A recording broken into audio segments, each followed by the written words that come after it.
रुचिरकम्पितकुण्डलमण्डलः सुचिरमीशननर्थितपन्नगे अमरताडितदुन्दुभिः सुन्दरं वियति गायति दैवतयौवते नमति यद्यदमुष्य शिरोहरे परिविहाय तदुन्नतमुन्नतं परिमथन् पदपङ्करुहाचिरं व्यहरतः करतालमनोहरं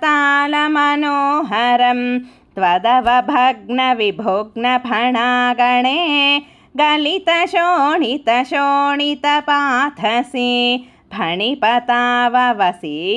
सन्नताः तदबलास्तव माधव पादयोः अयि पुरैव चिराय परिश्रुतत्वदनुभावविलीनहृदोहिताः मुनिभिरप्यनवाप्यपथैस्तवैः नुनुवुरीश भवन्तमयन्त्रितं फणिवधूगणभक्तिविलोकनप्रविकसत्करुणाकुलचेतसा फणिपतिर्भवताच्युतजीवितः त्वयि समर्पितमूर्तिरवानमत् रमणकं व्रजवारिधिमध्यगं फणिरिपुर्न करोति विरोधिताम् इति भवद्वचनान्यतिमानयन् फणिपतिर्निरगादुरगैः समं फणिवधूजनदत्तमणिव्रजज्वलितहारदुकूलविभूषितः तटगतैः प्रमदाश्रुविमिश्रितैः समगतः स्वजनैर्दिवसावधौ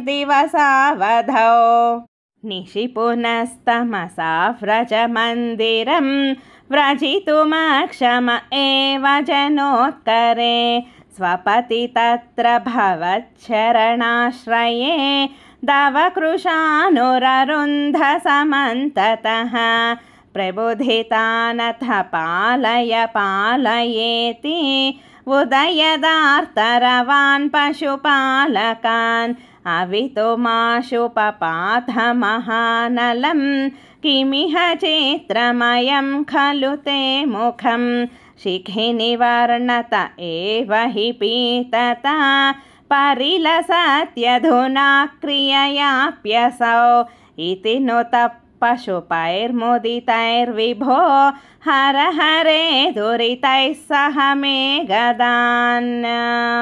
श्रीकृष्णाय परब्रह्मणे नमः। नारायण अखिलगुरो भगवन्नमस्ते।